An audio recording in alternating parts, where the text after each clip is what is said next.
आज से 550 वर्ष पूर्व सदगुरु कबीर साहब ने जो ज्ञान का अलख जगाया है, जो समाज में उन्होंने आत्मबोध का, आत्म शांति का और मानव के बीच मानवता का जो बिगुल बजाया है, वो सचमुच अद्वितीय है। न भूतो न भविष्यति। सदगुरु कबीर साहब जैसा ना इतिहास में कभी कोई महापुरुष हुआ है और ना होगा।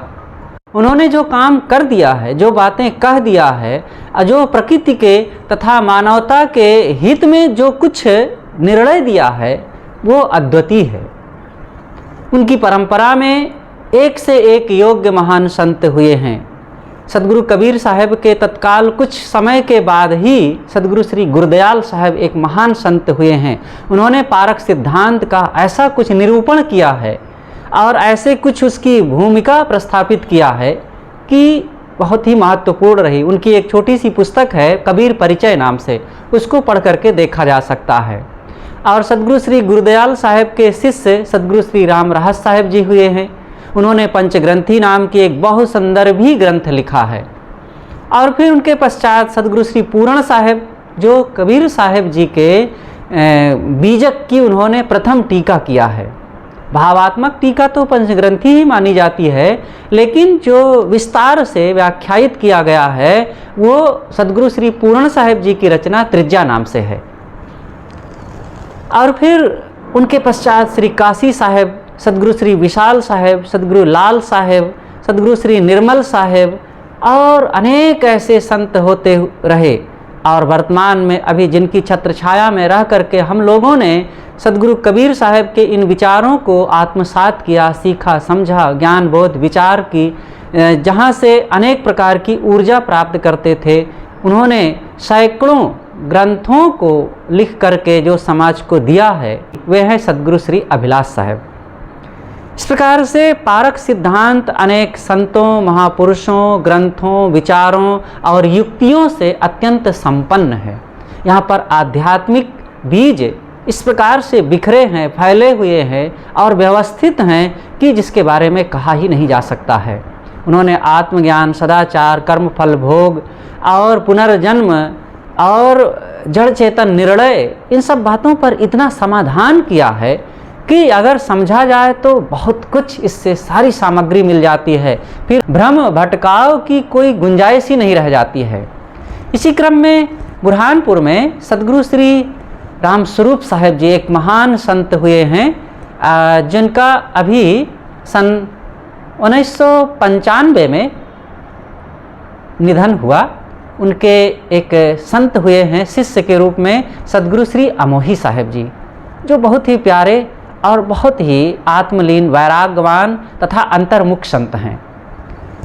वे बहुत बचपन से ही, करीब अपने 15-16 साल की उम्र से ही गृह त्याग करके अपने गुरुदेव जी की शरण में आ गए। और उन्होंने जो समाधान किया है वो बहुत अच्छा है। आज भी वे हैं, उनके विचार सुनने लायक होते हैं। उन्होंने जो बीजक पर अनेक बार संतों, साधकों, भक्तों को पढ़ाया है वो बहुत ही मार्मिक है। उनकी जो शंकाओं का समाधान होता रहा उनकी तरफ से, वह सुनने लायक होता है। थोड़ी सी उनकी एक चर्चा है, मैंने पहले भी उनका एक वीडियो बनाया है जो 1 घंटा का है लगभग, और उन्होंने बहुत अच्छे विचार दिया है। मुझे साक्षात उनके विचार सुन करके रिकॉर्डिंग करने का मौका तो ज़्यादा नहीं मिला, लेकिन उनकी रिकॉर्डिंग मुझे मिली जो, तो उसको मैंने वीडियो के रूप में आपके सामने प्रस्तुत करने का प्रयास थोड़ा सा किया है। तो आप इसको ज़रूर सुनेंगे। तो आज ये थोड़ा सा है, कुछ मिनट का जड़ चेतन निर्णय के रूप में आप इसको ज़रूर सुनिएगा कि सृष्टि कितने प्रकार की होती है। उन्होंने जो बताया है वो बहुत ही मार्मिक है। हम सबको इन बातों को जानना चाहिए। कई बार तो लोग इस भ्रम में पड़ जाते हैं, और सामान्यतः तो ये पंडित पुरोहित और शास्त्रों में, पुराणों में यही अनेक मत पंथ वाले अपनी ही अपनी बातों का राग अलापते रहते हैं। फलाने ने सृष्टि बनाया, अमुक ने सृष्टि बनाया, खुदा ने सृष्टि बनाया, भगवान ने सृष्टि बनाया। अरे कौन बनाया है? और ये बनाने की चीज़ है भला?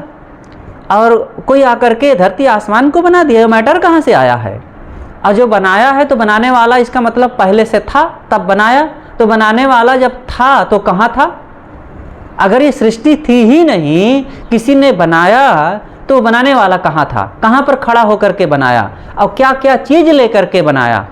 कोई व्यक्ति एक कपड़ा सिलता है तो पहले सादा कपड़ा लाता है, तो कैंची होती है, धागा होता है, मशीन होती है, तब सिलता है, और तब एक पोशाक तैयार होती है। कोई भोजन बनाता है तो दाल चावल होती है, पानी होता है, आग होता है, लकड़ी चूल्हा होती है, तब भोजन तैयार होता है। जब सृष्टि पहले से थी नहीं तो बनाने वाले ने कैसे बनाया, कहाँ खड़ा होकर के बनाया, और खड़ा था तो खड़ा अपने शरीर पर, अपने पैरों पर खड़ा था, इसका मतलब सृष्टि पहले से थी। किसी स्थान पर खड़ा था तब सृष्टि पहले से थी। तो ये कहना ही कि सृष्टि किसी ने बनाया एकदम बकवास है। सृष्टि स्वतः है। ये जो जड़ के चार मूलभूत पदार्थ हैं, मिट्टी, पानी, आग, हवा, ये अनादि से चले आ रहे हैं। इसको किसी ने बनाया नहीं है। हाँ, इसके कार्य रूप में अनेक चीज़ें बन रही है। जैसे जंगल उगते हैं और बढ़ते हैं, कटते हैं, समाप्त होते हैं, फिर नए तैयार होते हैं। मूल तत्व तो स्वतः हैं, लेकिन बीच में कार्य रूप में अनेक चीज़ें बनती बिगड़ती रहती हैं अपने गुणधर्मों से। इसको किसी ने बनाया नहीं है। तो इन बातों को मैं ज़्यादा आगे नहीं बढ़ाऊंगा। आइए पूज्य श्री साहिब जी के ही अनमोल विचारों से हम लाभान्वित होते हैं। सदगुरु श्री अमोही साहिब जी, उनके विचार सुनेंगे, आपको निश्चित ही बहुत अच्छा लगेगा। वे एक अंतर्मुख साधक हैं, बुजुर्ग हैं, पारक सिद्धांत के महान मर्मज्ञ हैं, और एक एक चीज़ों को जो पारिभाषिक शब्दावलियाँ हैं उनको भी बड़े अच्छे ढंग से व्याख्यायित करते हैं। तो आप सीधा उन्हीं के विचारों से जुड़े। मैं अपनी बातों को यहीं पर समाप्त करता हूँ। सृष्टि 3 प्रकार की होती है, जड़ सृष्टि और जड़ चेतन सृष्टि। जड़ सृष्टि का अर्थ है बादल, वर्षा, हवा होना, ये चेतन का संबंध नहीं है उसमें, ये जड़ सृष्टि है, ये अनादि है। जड़ चेतन सृष्टि, चेतन की सत्ता से जो शरीर बना रहा है, ये जड़ चेतन सृष्टि होगी। मकान बना रहा, कपड़ा बना रहा, जड़ पदार्थ लेके तो बना रहा, चेतन का संबंध होकर जो निर्माण करा। और एक है मनोमय सृष्टि, मनोमय से चित्त मन बुद्धि के द्वारा तैयार करता मन से, ये मनोमय सृष्टि है। मानसिक सृष्टि बोल सकते हैं। हाँ, इसको मानसिक सृष्टि कहते हैं, मनोमय सृष्टि। तो ये मनो जैसी जैसी उसके भीतर में पदार्थ साधन आते हैं, उसी आधार पर उसकी वृत्ति बढ़, इस चीज़ को इस प्रकार से बनाना चाहिए, इस चीज़ का इसका उपयोग के लिए ये चीज़ बनानी चाहिए, मनोमय आता है। तो ये भाव प्रधान बोल सकते हैं। हाँ, भाव प्रधान। तो ये मनोमय सृष्टि आदि है, अनादि नहीं है, ये आदि है। अभी की मनुष्य देह में कर रहा है। और ये जड़ सृष्टि, जड़ चेतन सृष्टि, ये अनादि है, चले आ रही है। हाँ, चली आ रही है, और ये आदि है। जैसी जैसी आदमी के इच्छाएं उत्पन्न होती हैं, आवश्यकता उत्पन्न होती, वैसे वैसे आविष्कार कर रहा, सोच सोच के। पहले उस समय जिस चीज की आवश्यकता थी उसको सोचा होगा, अब और जिस चीज की आवश्यकता इस चीज को सोच रहा है। ये मनोमय सृष्टि है। तो मनोमय सृष्टि होती है, आदि होती है, अनादि नहीं है। जड़ सृष्टि, जड़ चेतन सृष्टि, ये अनादि नहीं, पर उसकी वृत्ति जो सोचने समझने की, तो वो भी उसी से अनादि लगी हुई है, चाहे वो आज के नई खोज के हिसाब से। जो सोच रहा, नई सोच जो तैयार हो रही है, सोच तो उसके अनादि है। हाँ। पर जो नई कल्पना तैयार कर रहा है, हाँ, वो आदि है, वो तो आदि है। हाँ, वो मनोमय सृष्टि में आई। हाँ, तो ऐसे तो फिर साहब जी इसको भी बोल सकते हैं आदि है। किसको? ये जड़ और चेतन के संबंध से जो सृष्टि बनी है, जैसे पुराने अपन टपरिया बनाते थे, तो आज अनादि है, अनादि है, अनादि है वो। और ये आज क्योंकि तक- ये संस्कार अनादि है ना। हाँ। जड़ चेतन हाँ। से जो व्यवस्था बनती वो भी अनादि है। अनादि है वो। उसमें भी पर नई नई खोज हो रही हाँ, है, नहीं, जैसे नई खोज- चीज बना खोज रहे तो पहले चीजों- के मकान और नहीं, अभी के अरे- मकान में। ये भी मनोमय आ जाएगा, हाँ, मनोमय आ जाए। ये भी तो मनोमय ही आ जाएगा। हाँ, आविष्कार चाहे बाद में करा, हाँ, विचार तो पहले- जड़ और चेतन दोनों वस्तु हैं, हाँ, वही हाँ। वो सब मनोमय आ जाएगा। हम्म। उसीलिए कबीर साहब ने कहा है कि कहाँ ही कबीर सुनो हो संतो, ये आया बीजा कपट, कहाँ ही कबीर सुनो हो संतो, जिन्हें सृष्टि बनाई, छाड़ पसार राम भजबोरी भव सागर कहना, इसके सारे पसारा को छोड़। अब वो जिन्या सृष्टि, और कौन सी सृष्टि? ये मनोमय सृष्टि के लिए कहा। जिस मान्यता को तूने बनाया है, जिस कल्पना को तूने बनाया, जिस सोच को तूने बनाया, यही भवसागर है। हाँ, कैसा? यही भाव, यही कठिन है, इसको कठिन है, छोड़। यही भवसागर है। इसको बीजक में कहा है। जी। तो ये होते हैं कुछ सूत्र, सूत्रों के आधार पर हम शंकाओं का समाधान कर सकते हैं। यदि सूत्र नहीं मालूम है तो शंका समाधान नहीं कर पाएंगे। इसलिए हर चीज़ के सूत्र, कोई चीज़ को समझा उसकी परिपाटी पहले तैयार की जाती है, तब तो अगला उसको समझेगा। अगले वाले को समझाने के लिए, बच्चों को समझाने के लिए पहले मास्टर तख्ता में लिखता है, सूत्र बनाता, नक्शा बनाता है, उसका इशारा देता है, ऐसे ऐसे। तो इसी प्रकार से ये सूत्र हैं, एक जो एक इशारा दे करके लाइन से ले जाते हैं। और जब तक ये सूत्र नहीं समझ में आएंगे तो शंका समाधान नहीं कर पाएगा।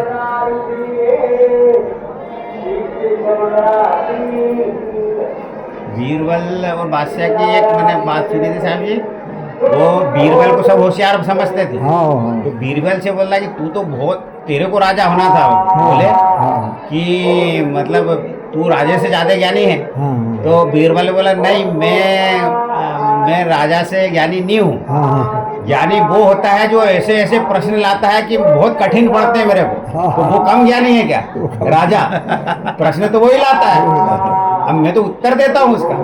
तो प्रश्न भी ऐसे लाता है कि किसी से बनता नहीं, मेरे से बन जाता है। तो ज्ञानी तो वही हुआ ना, जो प्रश्न लाता है ऐसे ऐसे जटिल प्रश्न। और ज्ञान समझदार को ही शंका होती है, बेसमझ को थोड़ी होती है। ये भी है। शंका तो समझदार को ही होगी ना, बेसमझ को थोड़ी शंका होगी, तो बेसमझ है। ज्ञान साहब जी, चेतन के स्वरूप में सुख दुख नहीं है। नहीं, तो अभी हम संबंध में तो दुख को हटाते हैं कारण जान के। हाँ, और सुख को खोजते हैं, सुख को भोगते हैं, खोजते हैं, तो खोजते फिर हाँ, नहीं, सुख को खोजते हैं, खोजते भी हैं और मिल भी जाता है, तो उसका तो अध्यास बना दुख भी रहता तो है। भोगते हैं, सुख दुख दोनों भी तो भोगते हाँ, हो। हाँ, पर दुख पर को खोजते हैं सुख को, जी जी। दुख को नहीं खोजते। हाँ। वो अपने आप आता है। पर सुख का अध्यास, सुख होने का अध्यास तो बना रहता है। हाँ, वही अध्यास, उसको कहते सुख अध्यास। हाँ, तो वो अध्यास भी खत्म होना चाहिए, नहीं तो फिर बंधन तो है वो भी। नहीं तो मनुष्य क्योंकि- धरेगा। तो इस दृष्टि तो से फिर वो बताया कि- सुख का भी अध्यास हटाने का प्रयास करना चाहिए, क्या है? नहीं, सुख का अध्यास हटाने का प्रयास करना चाहिए। नहीं तो फिर वो तो अध्यास बना उसमें रहेगा। आसक्ति मत बनाओ, उपयोग बनाओ। आवश्यकता मत बनाओ, आसक्ति मत बनाओ, उपयोग के भाव रखो। जैसे अब सुख खोजते हैं, हाँ, भैया चलो कहीं है आराम से बैठे, हाँ, खोजोगे कि नहीं? हाँ, खोजेंगे है कि? जी। पर केवल उपयोग के लिए, इसका उपयोग करना। तो सुख की चाह ही दुख का कारण है। हाँ, चाहे दुख का कारण है, उपयोग करो, उसका उपयोग करो, उपभोग मत करो। उपयोग और उपभोग। हाँ, उपयोग करो। हम उपभोग करने लगते हैं, उपयोग नहीं करते। उपयोग के साथ उपभोग कर लेते हैं, वो बन जाती है आसक्ति। उपभोग, उपयोग होता है आवश्यकता और उपभोग होती है आसक्ति।